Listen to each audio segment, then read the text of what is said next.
Aujourd'hui, nous allons parler de Satoshi Nakamoto, le créateur du Bitcoin.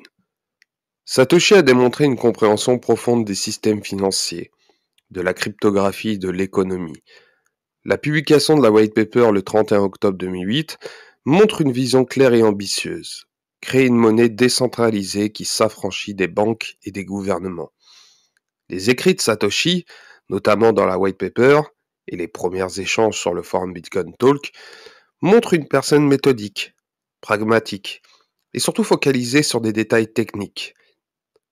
Satoshi a communiqué principalement par mail et sur le forum Bitcoin Talk. Il n'a jamais relevé d'informations personnelles. Le 12 décembre 2010, Satoshi Nakamoto a cessé toute activité publique liée au Bitcoin et il a disparu. Malgré l'importance de la création du Bitcoin, Satoshi n'a jamais cherché à obtenir de la reconnaissance personnelle ou à se montrer en avant. Les messages étaient toujours axés sur le projet et non sur sa propre personne. Beaucoup interprètent les motivations de Satoshi comme ancrées dans des idéaux libertaires, cherchant à offrir aux individus une alternative au système financier traditionnel, et surtout contrôlé par des institutions centralisées. Plusieurs noms ont été avancés, comme Hal Finney, Nick Szabo, Greg Wright, ou même des groupes de développeurs. Cependant, aucune preuve définitive n'a confirmé l'identité de Satoshi Nakamoto. Satoshi Nakamoto incarne aujourd'hui un mythe moderne, à la fois une figure énigmatique et révolutionnaire, dont l'œuvre continue de transformer le monde économique et technologique. Donc dans cette vidéo, on va voir certains détails autour de Satoshi Nakamoto et essayer de comprendre qui était Satoshi Nakamoto. Le journal The Times est lié à Bitcoin à travers un détail emblématique sur le blog Genesis créé par Satoshi Nakamoto le 3 janvier 2009. Ce blog contient une référence directe au journal britannique, symbolisant la motivation derrière Bitcoin. Le chancelier est sur le point d'approuver un second sauvetage des banques. À cette époque, le monde traversait une crise financière en 2008, marquée par des sauvetages massifs des banques par les gouvernements, ce qui a mis en lumière les failles des systèmes financiers centralisés. Et bien sûr, ce message illustre la philosophie de Satoshi Nakamoto. Bitcoin a été conçu comme une alternative au système traditionnel, offrant une monnaie décentralisée et résistante à une inflation ou aux manipulations des gouvernements et des banques, et surtout des institutions financières. La mention du journal sert également de preuve de date pour montrer que le bloc a été miné ce jour-là, ancrant le lancement du Bitcoin dans un monde précis de l'histoire.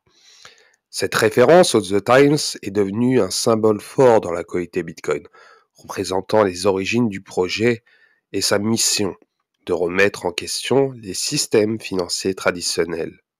Maintenant, regardons certains détails et pourquoi Satoshi Nakamoto a choisi The Times. La première chose à savoir, c'est que le journal The Times a une orientation historique conservateur, entre guillemets. The Times a historiquement eu une lignée éditoriale modérément conservatrice, souvent en faveur du parti conservateur, tout en essayant de maintenir une certaine impartialité journalistique. Donc il n'est pas pro-conservateur comme The Daily Telegraph, ou tout simplement pro-gauche libérale comme The Guardian. Donc ce journal, je pourrais dire qu'il est un peu centriste. De plus, depuis tout simplement 1981, The Times appartient à New Corporation, le groupe de Rupert Murdoch. Donc ce dernier est connu pour influencer l'orientation éditoriale de ces médias, qui pensent souvent en faveur des partis conservateurs ou à des politiques de droite. Les détails concernant le tirage de The Times en 2009. Donc en 2009, le nombre de tirages qu'il y avait en moyenne était autour de 500 000 à 600 000 exemplaires par jour, bien que le chiffre ait pu varier en fonction des jours de la semaine par exemple, donc des événements mondiaux ou des périodes de crise, par exemple la crise des subprimes en 2008. Donc le 3 janvier 2009, étant une période juste après la fin de l'année, l'édition pourrait avoir un tirage similaire ou légèrement inférieur en raison des vacances. De plus, il faut prendre en compte que le format numérique est apparu en 2000. Le format numérique était gratuit jusqu'en 2010. Donc avant 2010, The Times proposait déjà un accès partiel à ses articles en ligne, gratuitement, mais sans le paywall. Donc le paywall qui permet tout simplement de payer son abonnement en ligne. Donc en 2009, les articles en ligne étaient disponibles gratuitement, bien que certains contenus premium aient pu nécessiter un abonnement. Donc l'abonnement n'était pas obligatoire à cette époque-là. Et de plus, on peut tout simplement estimer que Satoshi aurait pu tout simplement utiliser la version numérique. Mais ça, c'est un point d'interrogation. Ce qu'on sait, c'est qu'il y avait énormément de journaux qui ont été édités, 500 000 à 600 000 dans le monde, surtout en Grande-Bretagne. Concernant les pays, chaque journal a une version assez différente. En tout cas, le format pourrait être assez différent. C'est assez difficile. Celui-ci, c'est le plus connu. Il peut avoir d'autres versions assez rares. En tout cas, on verra avec le temps si certaines personnalités découvrent certains journaux du 3 janvier 2009. Mais ce qui est intéressant, c'est que Satoshi Nakamoto aurait pu tout simplement utiliser la version numérique pour tout simplement cacher son anonymat.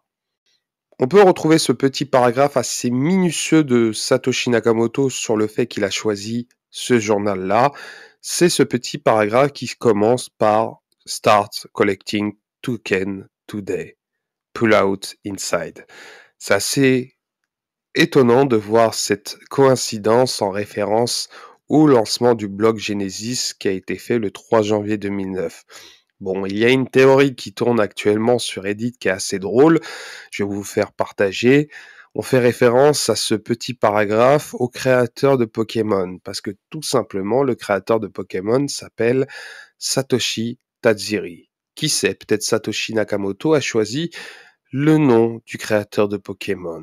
Mais il se pourrait que ça soit tout simplement un cryptographe qui s'appelle Satoshi Obana.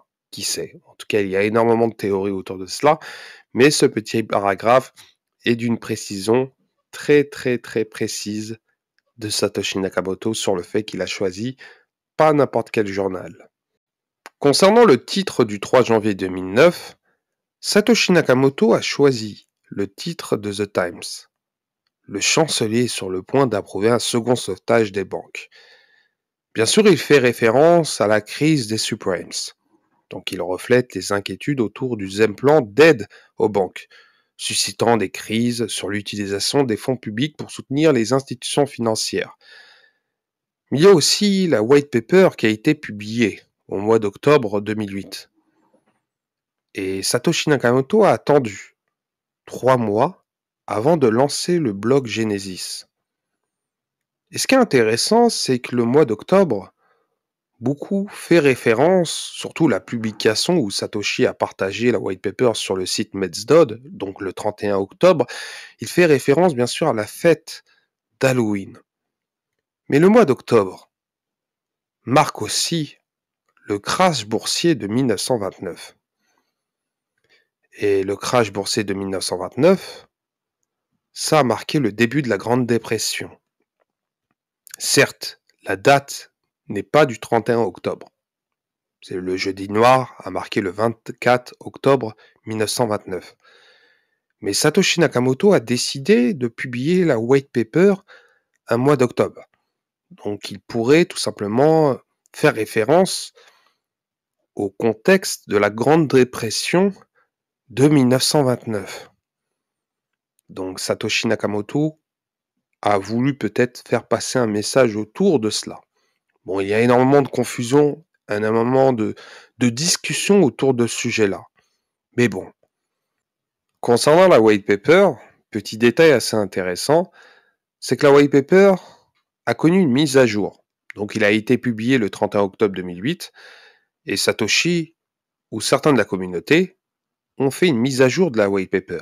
Car tout simplement, si vous regardez le PDF qui a été publié sur le site Metsdod, Elle a connu tout simplement une petite mise à jour. Et on peut voir que la date est du 24 mars 2009 à 18h33.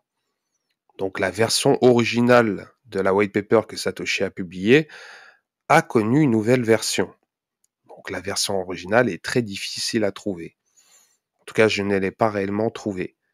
Mais cette version-là a été adoptée et approuvée par la communauté. Petit détail assez intéressant, elle date tout simplement du 24 mars 2009 à 18h33. Donc voilà concernant cette petite vidéo. J'espère qu'elle vous a plu. Donc j'ai donné certains détails assez intéressants. En tout cas, certaines théories assez intéressantes autour du journal The Times et bien sûr certains détails autour de la white paper. Donc j'espère qu'elle vous a plu. Donc n'hésitez pas à commenter, à liker et bien sûr à vous abonner si vous soutenez la chaîne. Et je vous dis à la prochaine.